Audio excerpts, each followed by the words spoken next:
Okay. We'll talk. I'm going to back out slowly so I don't hit the people behind us. But please, go ahead. And sorry about the no microphone. Whoops, hold on. Uh-oh. Just got some people. They are laden with their gifts. Alrighty. That's a Target stuff. So we just got out of, excuse me, week 2 chemo, which is the double stuff. And I think that went pretty well. Much quicker than before. You were... Oh, okay, sure. All right. Slow-moving people. With big carts. Yay! Ma'am, if you can't be slow, can you at least be to the side? Okay. Angry driving. That's right. So you were done with your second infusion, and you thought you would only finished your first infusion. I did. I don't know what I was thinking. I think because sometimes they give me like a steroid or something. Mm-hmm. So I thought that was like the prep stuff. And you got a much earlier start. They were able to get on the ball a lot better. Well, I think my labs were good, despite this was a wicked weekend with.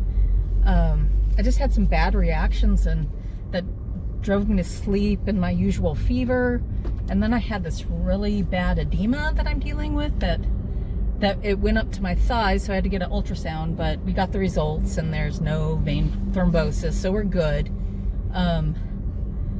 So I have some techniques and it's already better, which is nice. Yeah. And we have compression socks and we have water pills. Woo! Gonna pee. So you're gonna lose about 10 pounds of pee weight. Oh, thank God. Yeah. And then I'll come back because I have to drink water. Hydrate, people. So it was fairly uneventful, except for, wait, there's a car coming. Yeah. He's not slowing down. And not moving to the right like we do in America. Shh. Oh, now his filter is gone. Well, no one else can hear me. Other than all of YouTube. Yeah, and the 10 people watching. But... Well, yeah, but they couldn't hear me. These are soundproof windows. Oh, well, I mean, okay, never mind. Yeah. Oh, but yes, you're literally a dozen of our fans. Yes. Are now. And thank you. Mm-hmm. Everybody's like, I got 1 million subscribers. I'm like, I'm hoping to get to the 100 mark. That would be exciting. Like, subscribe, and share, kids. Yep. Like, subscribe, and share. Actually, the 75 mark would be pretty good. I don't know. It's like maybe I should offer some kind of incentive. Oh, there we go. Like, I don't know. I'll draw a happy face on my head or something. Oh. Ooh, a happy face on the back of my head. A happy face on the back of her head. If we get to 100 subscribers. Yeah, but where would I wear it where people could see? Oh, we'll take pictures. Oh, there will be pictures. Oh, I'm sure. No, that's with no doubt. That is cancer fashion at its best.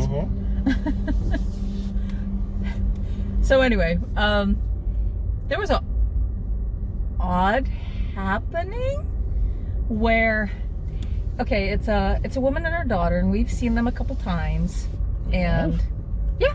I have no recollection of either of them. Well, I think part of it is because the woman getting the chemo, she has some hair coming in, and it looks really good, and then she wore like a really cute silver headband with it, and so we had a whole talk about tiaras and stuff.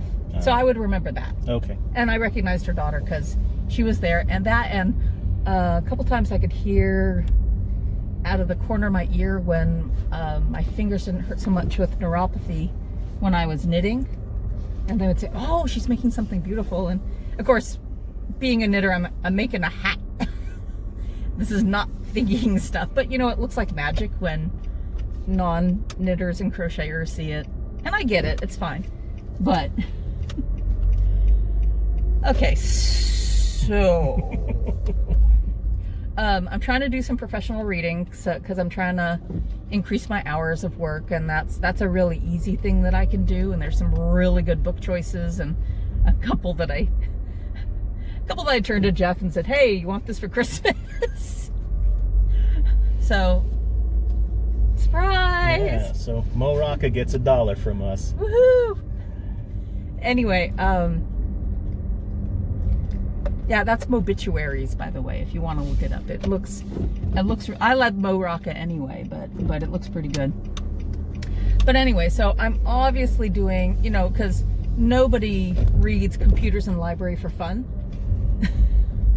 And, you know, after that book list, well, maybe people read that one for fun, but it's obvious, I think it's pretty obvious that I'm doing professional reading, right? Or if nothing else, a magazine is up and I'm reading, which I know a lot of people have had that experience, like they're reading in a lunchroom. I know I have, and people start asking me questions. I think, okay, so there was this one time, I'm rabbit trailing, but it's relevant. I told you this story so I could tell you this story.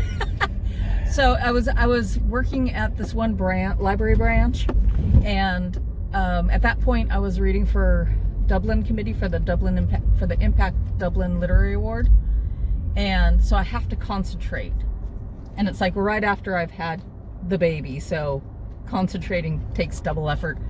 And one of the guys comes in and asks me questions, and so I end up, you know, my book is up and I end up giving like curt answers. And so he goes to another staff member and says, I think she's racist, because he happened to be African American, to this other staff worker. And she said, I just think you're ignorant. But I think he got better. Anyway, so I'm obviously reading. And this woman comes over, the daughter comes over and says, I'd like to share something with you that's been on my heart, and reads me this bit of scripture, and tells me that I have like this, that I need to remember my dreams, because I have like a gift of interpreting dreams, because she noticed that she assumed that I was a creative person. I'm thinking, well, yeah, you've seen me knit and it looks like magic to you. And so I put down the magazine and I looked her in the eyes, because I recognized that even though I wanted to say, I'm at work, ma'am, I don't know, it just seemed like a little thing, and it seemed like I recognized it was more a gift to her than to me, and I'm a sucker. So it didn't take up much of my time, and it's one of those things that I think if I have any gift, I think I have that gift of patience. Oh no, not that. No. Cordiality. Well, when somebody has something that may be irrelevant to me, I recognize that what they need to be is heard, so I look them in the eye and give them a few minutes of my time. So this is what I do with Kate a lot. That and part of it is like, I don't have to listen, I just have to look them in the eye and say, wow, that's neat. Wow, that's neat. Or, you know, whatever. Acknowledge that. Maybe this is why I'm a good librarian too. This is good customer service. I look them in the eye and I know that what they're saying is serious to them. And if it takes up more than my time, then I can set up a boundary. So I'm like, okay, and she says, can I pray for you? And I'm always going to take that, because I just recognize that that's someone, she's extending a gift to me. So that one is a gift, and so I accept it. And then I go back to my professional reading. Well, then she comes back. And then I was telling you about like more of what I should do to interpret dreams and stuff. And a lot of it was, if you just grow closer to God, then He will give you this, and it's just like, and like, you know, it's standard stuff. It's stuff that I was raised to hear. So it's like, yes, I speak this language. So again, I looked her in the eye and I acknowledged that this was important to her.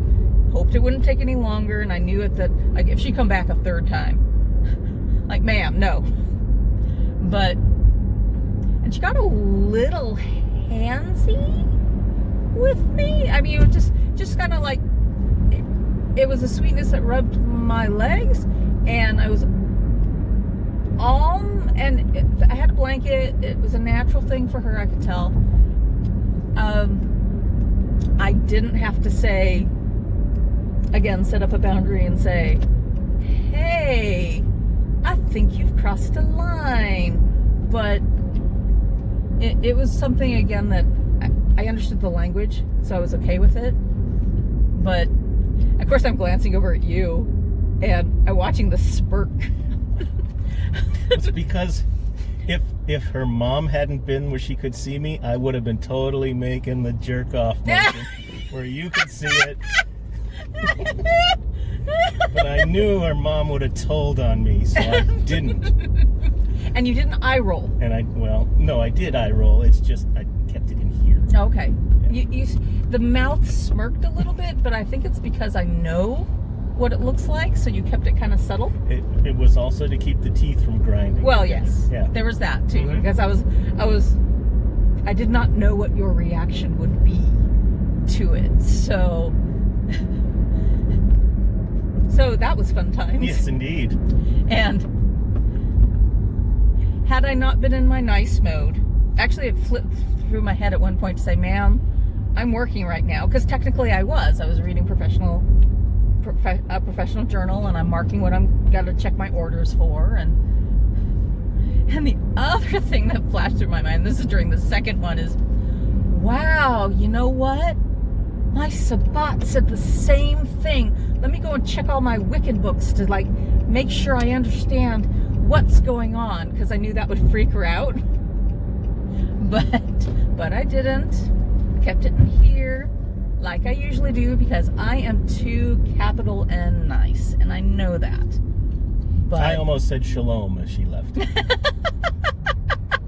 which would have freaked her out a little bit. Not as much as Allahu Akbar, which you thought of after the fact. Which is awful how and did racist. I not think we know of that? Yes. Wait, so we're going to acknowledge that. That's very true. It's racist. Very racist, but it would have been so much fun. Yeah, because, in our brains we like to mess with people a little bit, but we kept to social mores, and we were good, and... Yes, so 2 out of 3 of us kept to social mores. Well, I recognized that what she wanted to do was a gift of kindness, and the other thing, and she acknowledges this, that it's hard to tell people things that you think you should say to them. So, and I think I acknowledged that part too. And that's the librarian in me. It's it's hard to ask questions. It's hard to make statements like that. So it's built into my DNA right now. Yeah, you don't do the work that I do. I don't. Every time I mention this to you, you're kind of like, what? I'm like, although you're really good at listening to clients when they need to be listened to. Well, yes, but I also get paid to do that. Well, so do I. Well, yes.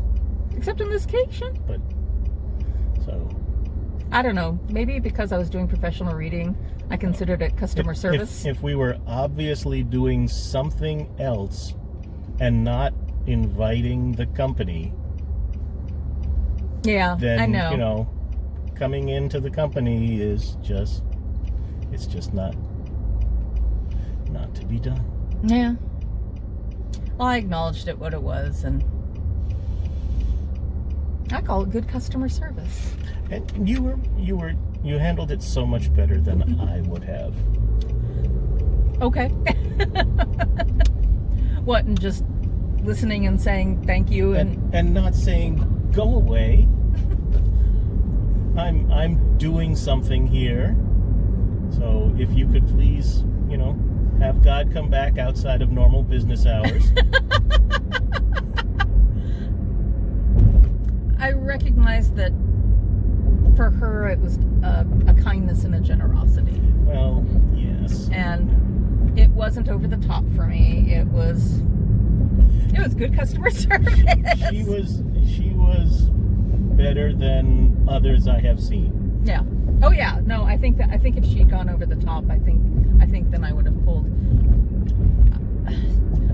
I'm getting to the point where I know the boundaries, and also that it's also good customer service to say, we've extended this conversation long enough. I've given you the answer that you need. Go with grace. I don't know. Anyway, we've now rented space in our heads to this woman for far more than need to. Well, yeah, and I think we needed to vent a little bit because it was just a weird situation. So what else have we been up to? I don't know. It's been up and down how I've been feeling. Mm-hmm. Well, you've had difficulty just moving the last few days. Yeah, it's been when the edema hit my thighs, it was like carrying weights on it. So it was hard to get up and down, and bending your knees. Bending my knees is what hurt the most. And I think I was frustrated when I was getting my ultrasound and she'd ask me to bend my knee, and it felt bad, and in my head I thought, I am a dancer. I am a belly dancer. This is what I use to shimmy, and I was just so frustrated and sad, and I wanted it back. I think that's the hardest thing, is right now I feel like I want my body back. I said that too when I was talking to my folks, and my stepmom said, well, you're never going to be 20 again. And I said, I just want to be 48 again. I just want my body back. But I know that's part of the process, and it's weird because it's just like a perpetual. I don't know how bad it's gonna, if this is the peak or if it's gonna get worse, and if it's just gonna be a wheel of symptoms. So I'm trying not to put things in boxes of like, okay, this is done and this is done. So yeah, unfortunately you can't set deadlines. No, especially now when we just don't know, when we know that the cancer has spread to my liver, it is responding, but we don't know how long it's going to take to get that done so we can get to the point of maintenance. So, and that's kind of frustrating. But anyhow, anything else? I think that is it for now. Okay. We are coming up on our final turns. Yeah. So we've had stuff to talk about. We've spread this out quite well. Yeah, very nice. And we haven't died from a car crash. Although we're right behind a tow truck with the car facing this way, and if we had gotten any closer, I think I would have flipped the camera and gone, ah! But we didn't. So that joke is lost. Yeah, well, live and learn. All right. And we're turning on a bumpy street, so. Yep. So, and we got oncoming cross traffic. And enough to say, thank you, family I'm related to, family I'm married into, family I chose. You're awesome. We love you. Bye. Bye-bye. So long.